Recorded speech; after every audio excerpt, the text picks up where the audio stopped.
감사합니다. 오늘이 8월 29일이죠. 29일. 현재 05시 57분. 날씨가 며칠 전부터 이 열대야라고 할 수 있는 30도 이상 막 25도에 30도 이상 되는 수면에 방해되는 그런 온도대가 사라졌어요. 2, 3일 전부터. 지금 현재 온도가 23도, 4도? 23도. 쾌적합니다. 서서히 이제 완만하게 곡선을 그려가면서 내려가는 거죠. 와, 진짜 올해는 대단했습니다, 올해. 정말로. 매년 들리는 어떤 뉴스 중에 인상 깊은 게, 요 몇 년간 계속 그런 보도가 나온 것 같아요. 뭐, 여름이 지나면 또 가을에 나오겠지만, 역대급 여름이었다.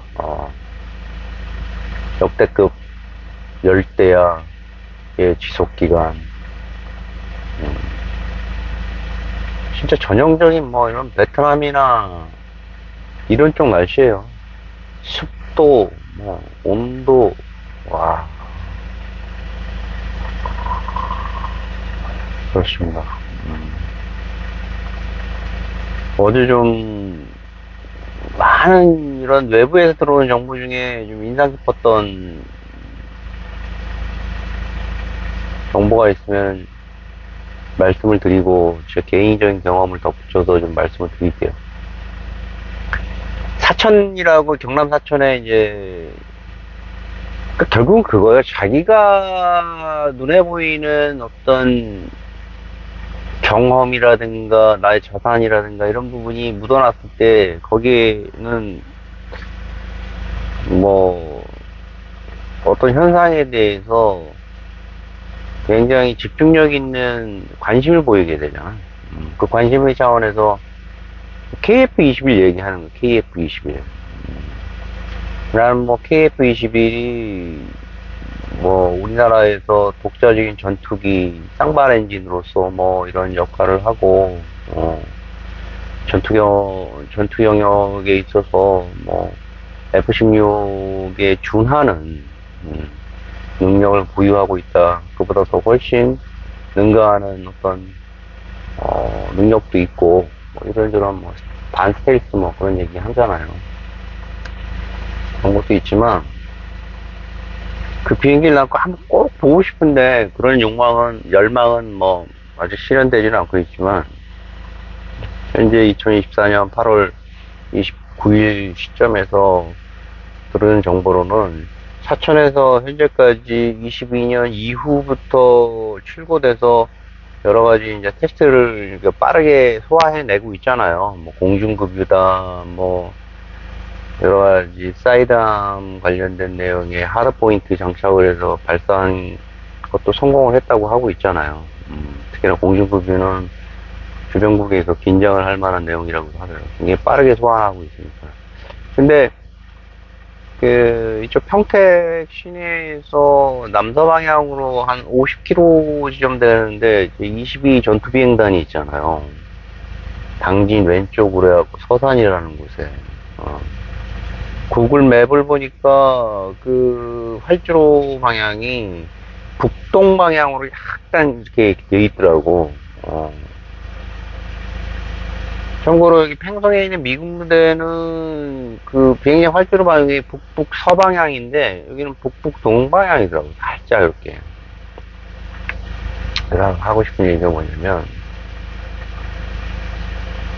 KF-21을 우리 집에서도 가끔 저 북서 방향에서 서쪽에 그러니까 남서 방향에서 올라오는 비행기를 볼 수도 있지 않나. 전문가들이 그러더라고요. 현재 나와 있는 그 훈련 개발 타임 스케줄에 의하면 거의 막바지에 도달한 내용이겠지만, 막바지라기보다는 이제부터는 이제 정말 극한의 익스트림 테스트를 통해서 KF-21이 가지고 있는 높은 수준의 전투 수행 능력을 증명을 해야 하는 거죠. 테스트를 통해서. 뭐 여러 가지 내용의 테스트가 준비되고 있다고 하는데, 그분 말로는 다른 건 기억이 안 나라고 이런 부분들이 있는 것 같더라고요. 그러니까 쭉 고도를 비행하고 있을 때 갑자기 아주 그냥 최고 출력을 올리는 거야. 쫙 올렸다가 엔진을 갑자기 팍 파워업 시키는 거야. 쭉 올라가서 이제 RPM 올리는 거지. 쭉 올라가다가 엔진을 딱 꺼버리는 거야. 일부러 그러는 거죠. 그때 오는 여러 가지 물리적인 자세라든가 뭐 항법이라든가 여러 가지 기체의 유지 상태 등을 관찰하는 거지. 뒤쪽에서 아마 K-15이나 F-16 정도가 F-15나 KF-16 정도가 쫓아와서 팔로우 해갖고 그걸 모니터링해서 지상 쪽에다가 전달해줘야 된다고 하더라고요. 육안으로 보면서 거기에 흔들림이라든가 이런 걸 봐야 되나 보더라고. 굉장히 중요한. 거기서 무선으로 쏘거나 아니면 착륙한 후에 이런 기체 상태를 보는 것 뿐만이 아니라 유체가 흔들리는 여러 가지 부분을 다 확인해서 모니터링해서 지상으로 다시 송전해줘야 되나 보더라고. 다른 기체가. 그렇습니다. 아주 가슴 뿌듯한 타임 스케줄이에요. 과거 직장에서 보면 어떤 프로젝트가 있잖아요. 그 프로젝트에서 내가 참여한 프로젝트 또는 내가 주도한 프로젝트에서 그 프로젝트들이 진행하는 상황들을 보면 뭐 초조하고 스트레스인 스케줄이죠. 스케줄 자체가 매일 올라오는 어떤 이메일이라든가 보고에 올라와서 팀 리더라든가 인원들끼리 이루어지고 있는 전날에 대한 뭐 트러블이라든가 뭐 하청업체의 공급 상태, 그죠? 전기 신호 상태, 또 기구적인 상태, 이런 뭐 후처리 등에서 오는 어떤 그런 부분이 딱딱 일목요연하게 이렇게 이루어지질 않잖아요. 하지만 이제 중간 검수가 일어나고 업체에서 최종 파이널 들어오기 전에 이제 파이널 검수가 되고 나서 다가오면서 어느 정도 이제 이게 형상에 갖춰지잖아요. 타켓 포인트가. 그죠? 거기서 어떤 순간에는 뿌듯함이라는 게 다가와요. 특히 그 패킹하기 전에 그 출고. 지금도 기억하는데 그 제 이름을 걸고 사업을 할 때 일광캔이라는 곳 쪽에다가 2차 전지 그 캔 유분 제거하는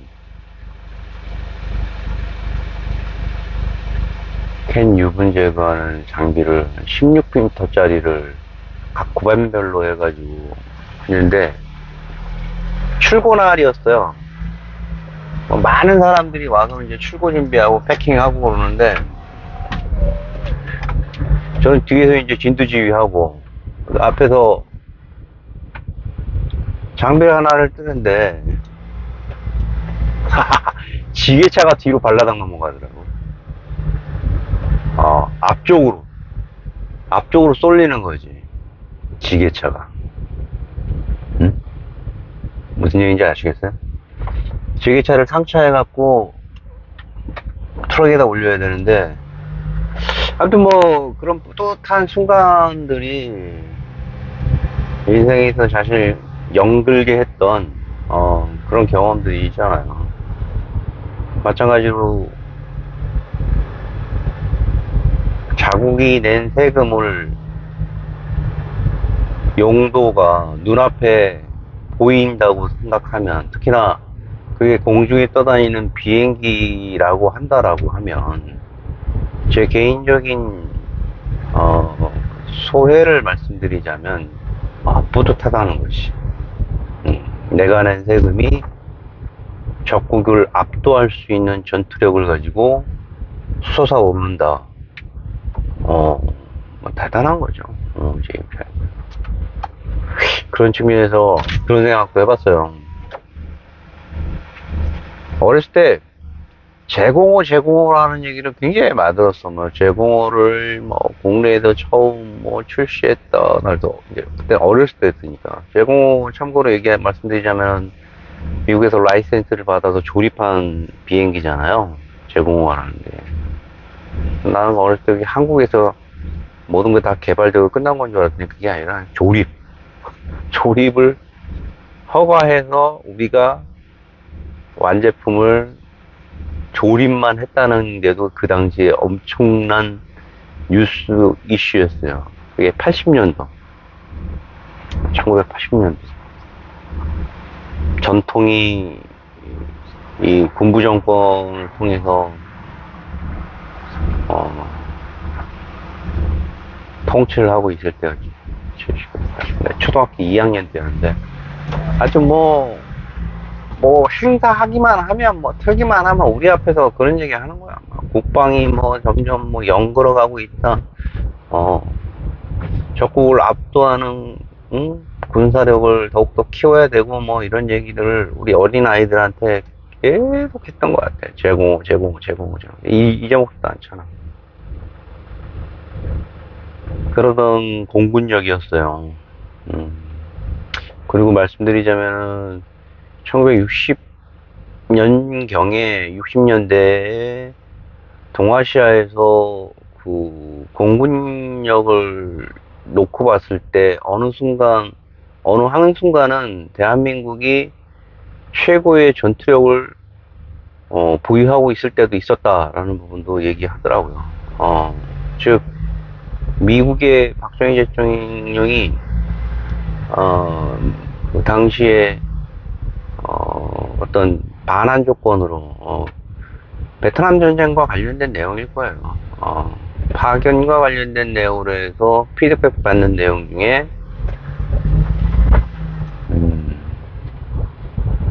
팬텀인가? 당시 세계 최고의 비행기를 우리가 구매할 수 있는 권한을 줬던가. 그냥 사는 것도 함부로 못 사잖아, 비행기라는 건.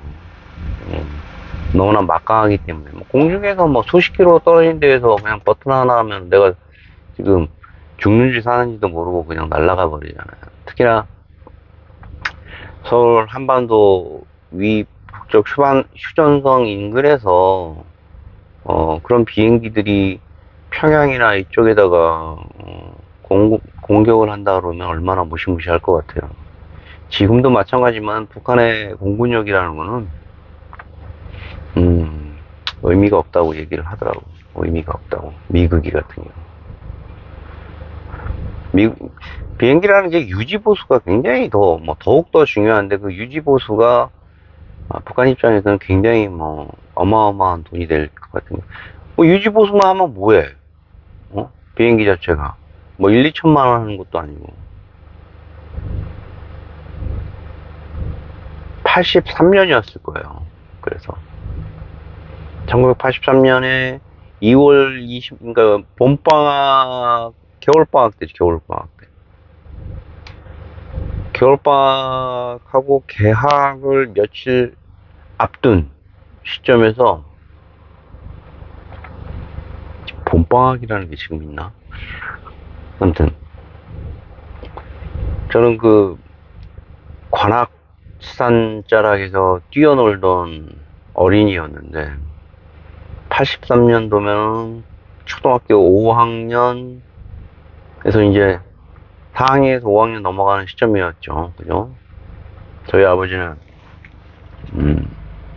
사우디에서, 공사를 하러 가셨고, 사우디 파견, 건설 노동자, 리야드였던 걸로 알고 있는데, 리야드인가? 아무튼 사우디에 있는 어디였는데, 어머니 혼자 이남 일녀 키우고 계시고, 뭐, 아버지가 부재중이었지만, 안정적인 생활과, 그때 연평균 7%, 8%라는 높은 경제 성장률을 구가하면서, 국가 자체가 굉장히 붕 떠있는 상태, 들떠있는 상태이기도 하고, 우리도 매번 교육을 받으면 국가에 봉사하고, 충성하고, 국민 교육 현장을 꼭 외워야 되며, 애국, 애족이 삶의 길이라는, 뭐 이런, 개인의 자유와 국가의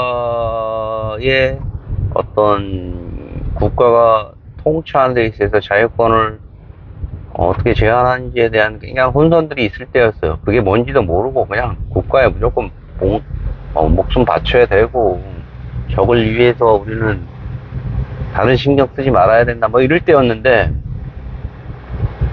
남북 간의 관계는 뭐 아주 초긴장 상태였고, 그 몇 해 전에 전두환 전통이 버마에서 죽을 뻔했잖아요. 버마 내부에 있는 우리나라의 국민묘지를 방문했을 당시에 그냥 거의 폭사나가잖아요. 주요 참모들이. 전두환 대통령이 그때 죽을 뻔했어요. 김정일에 의해서. 지금도 기억.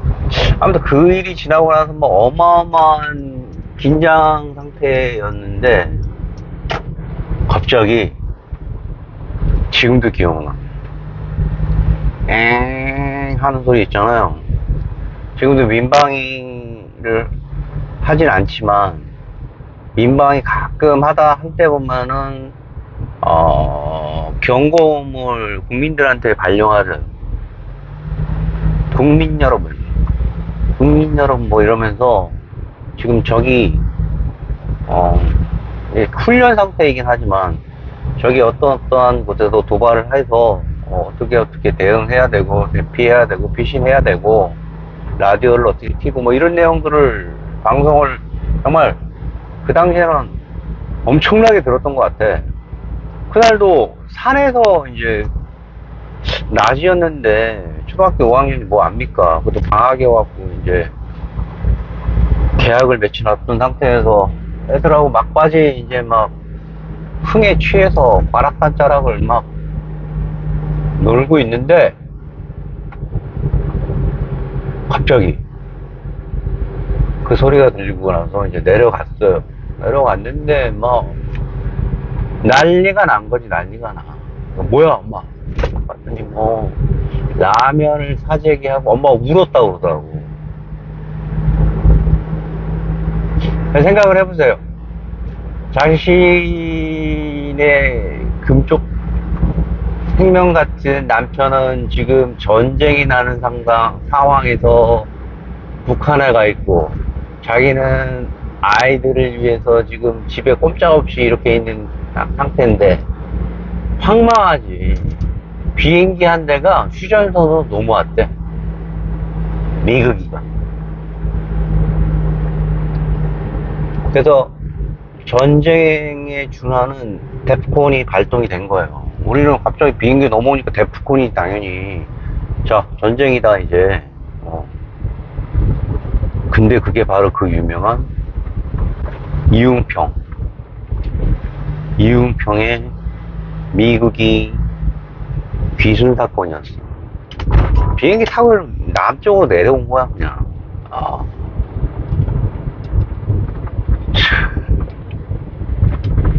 그때 어찌나 그 국민들이 놀랬던지, 그 슈퍼에 있는 라면이나 이런 거 있잖아요.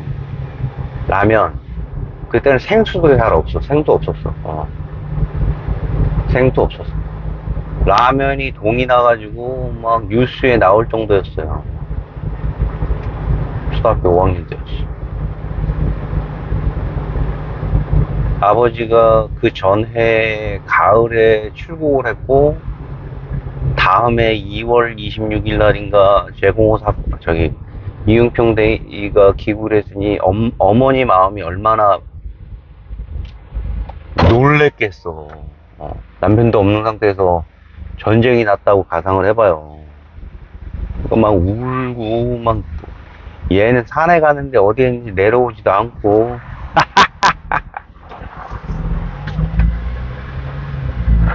예, 비행기에 관련된 내용으로 생각이 나서 말씀을 드렸어요. 서산에서 곧 KF-21 두 대가 익스트림 테스트를 할 예정이라고 합니다. 기대가 돼요. 기대가 돼요. 우리나라 사람, 우리 선배 후배들 정말 잘하는 것 같아요. 그 짧은 시간에 그 타임 차트 안에 모든 걸 다 소화를 해내다니 말이죠. 그 얘기는 정말 제가 태어나던 무렵에 박정희 대통령이 경부고속도로를 1971년인가요? 72년 7월 7일 날까지 맞춰야 된다는, 그거 뭐 꼭 안 맞춰도 되는데, 그런 어떤 국가적인 거대한 탑다운 방식의 명령체계에서요. 명령체계지, 완전. 국가 자체가 하나의 그냥 일사불란한.